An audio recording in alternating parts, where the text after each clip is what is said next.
এটা কি? এটা কি জিনিস? ওই যে শিরাকে করে আপনার ছাঁকা হইব আর কি।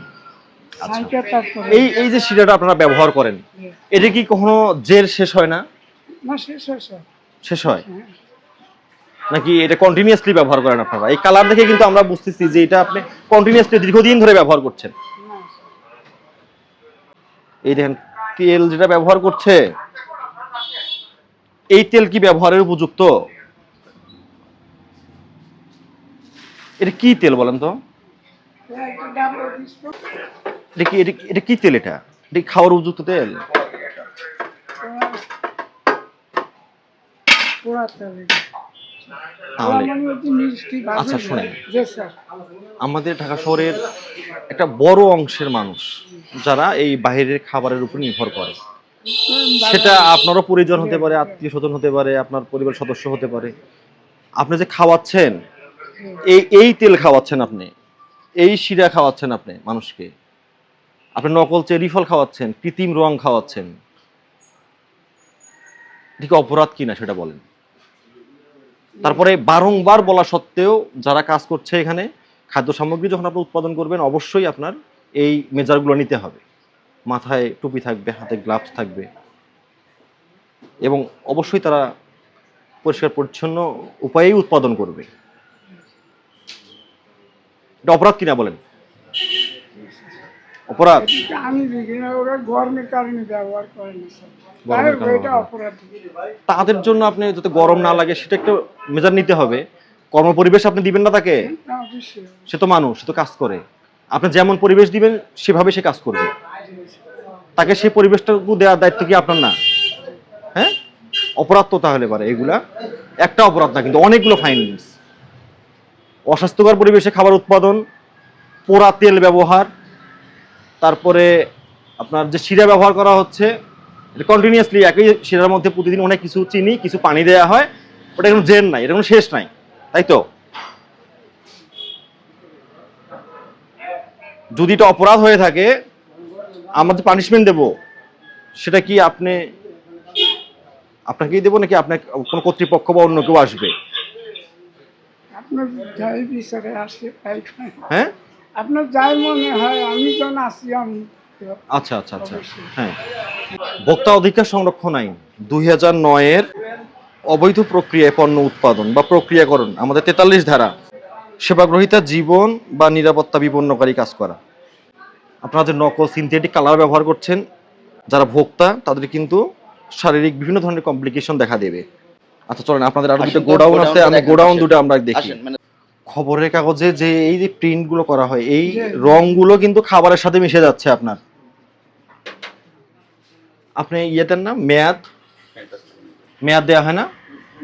দোকানে পাবেন। কই এখানে মেয়াদ কই? রং দিয়ে বানানো। এটাতে আপনি কি রং ব্যবহার করছেন বলুন তো? কি রং ব্যবহার করছেন এটাতে? এটা ওই যে আমরা যে সেই রংটা আমাদেরকে আর যদি ফুড গ্রেডেড হয় আপনার তো দেখাতে কোনো সমস্যা নাই, আমরা এই কালারটা দেখতে চাই। দেখেন, আমাদের একটু কালারটা দেখান। এগুলো তো লেবেলিং করা হয়নি, উপাদান ঘোষণা দেওয়া হয়নি। আপনি যেদিন এটা বের করবেন আপনি সেই দিন ডেট দিবেন, তাই তো? হ্যাঁ, যেদিন বের করবেন। কিন্তু না, আজকেই বের হবে, আজকেই কখন দিবেন এটা? এটা যাবে স্যাটেলাইট কালকে। কোথায় যাবে? কালকে স্যাটেলাইট। চ্যানেলাইটে যাবে। তা আপনি উৎপাদন করছেন, আপনি ডেট দিবেন না, মেয়াদ দিবেন না? তারা তো আপনাকে বিশ্বাস করে অর্ডার করেছে। রংটা আমাকে দেখান, এই কি রং ব্যবহার করছেন, এই রংটা দেখান আমাকে। হ্যাঁ, কার্বন খাবারের সাথে মিশে যাচ্ছে। এগুলো তো কোনো লেবেলিং করেন না। উৎপাদন তারিখ, উপাদান, পেপার দেওয়া না, সাদা কোনোটাতেই ডেট বা ইয়া হয়নি। না, রং কি দেখাতে পারছেন না আপনি? এই যে হলুদ কালার হলো, এটা দেখাতে হবে তো এটা, নাহলে আমি ধরে নেব যে আপনি এখানেও সিনথেটিক কালার ব্যবহার করছেন। এর ভিতরে কি কালার থাকে? না স্যার, এদের ওই যে কিনছি যে সে পাইলের ইয়াটা আছে। আচ্ছা, বের করেন দেখি, আমি দেখি। আচ্ছা, আপনার এই প্রতিষ্ঠানের নাম কি? Cream sweet. তাহলে আপনি এইভাবে মডিফিকেশন করছেন কেন? কি এটা কি সি ক্রিম সুইটস জি। নাম ঠিক আছে? তৈরি করেছেন কোথায়? এটা শখে। এখানে? না না, হ্যাঁ এই বক্সটা বানানো চক হয়। বাজারে আপনার তৈরি প্রতিষ্ঠান করছেন। কোথায়? আপনি যে ভিতরে যে খাবারগুলো এগুলো কোথায় তৈরি করেছেন? এগুলো কোথায় তৈরি করা? এডি এখানে এখানকার ঠিকানা কি? যে এখানকার ঠিকানা কি? নাম কি জায়গার?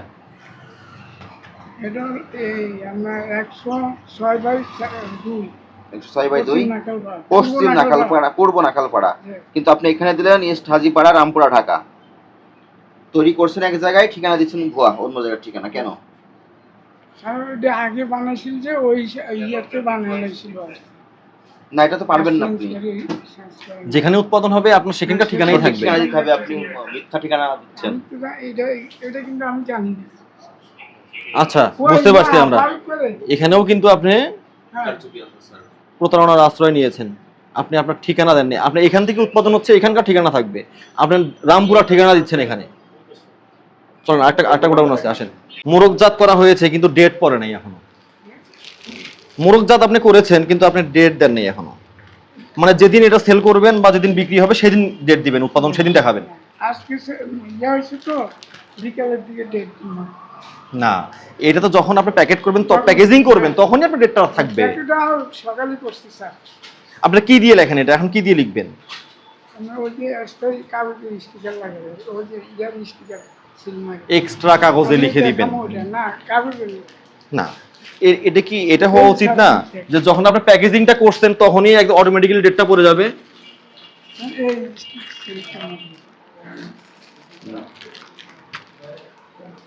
কি কি বোঝা যায় এটাতে? সাদা স্টিকার একটা লাগিয়ে দিয়েছে। 11/6/26, 16/6/26, 5 দিন। 14 3 দিন সময় এটাতে দিয়েছেন, কিন্তু এখানে চিরকুট দেওয়া যাবে না। তো এই যে এখানে লেখা থাকবে, এই যে এখানে যে উৎপাদনের বিষয়টা থাকবে, এই এখানে থাকবে, চিরকুট দিয়ে না, এখানেই লেখা থাকবে। এটা যদি 3 দিন পরে আপনার গোডাউন থেকে বের হয়, আপনি 3 দিন পরের ডেটটাই আপনি দিবেন, তাই তো? ওটা সাথে সাথে না আছে, এডিটিং সেক্টর হয়ে গেছে। এই লাইসেন্সটা দেখান, যে লোগোটা ব্যবহার করেছেন। বিএসটি এর আপনার পেপারস দেখান তো। দেখাবেন। বিএসটি এর পেপারসটা বের করে নিয়ে আসুন, যান। বিএসটি যে আপনাকে লাইসেন্স দিয়েছে এই কাগজটা দেখান। আপনার তো ট্রেড লাইসেন্সের মেয়াদ শেষ হয়ে গেছে এখানে। হ্যাঁ, এটা ট্রেড লাইসেন্সের মেয়াদ শেষ হয়ে গেছে 2025 সালে শেষ হয়ে গেছে। 1 বছর হয়ে গেল এখনো আপডেট করেন নাই। এই লাইসেন্সের মেয়াদটা কিন্তু আপনার এই মাসেই শেষ হয়ে যাবে। হ্যাঁ, আর 20 দিন আছে। এটা যত দ্রুত সম্ভব রিনিউ করে নিতে হবে। কি প্লেন কেকের প্লেন কেক আর ব্রেড কই? ব্রেড ব্রেড ব্রেড ব্রেডের ডেটও কিন্তু শেষ হয়ে যাবে। আচ্ছা, শুনেন, আপনাদের কাছে আমাদের চাওয়াটা কি আসলে?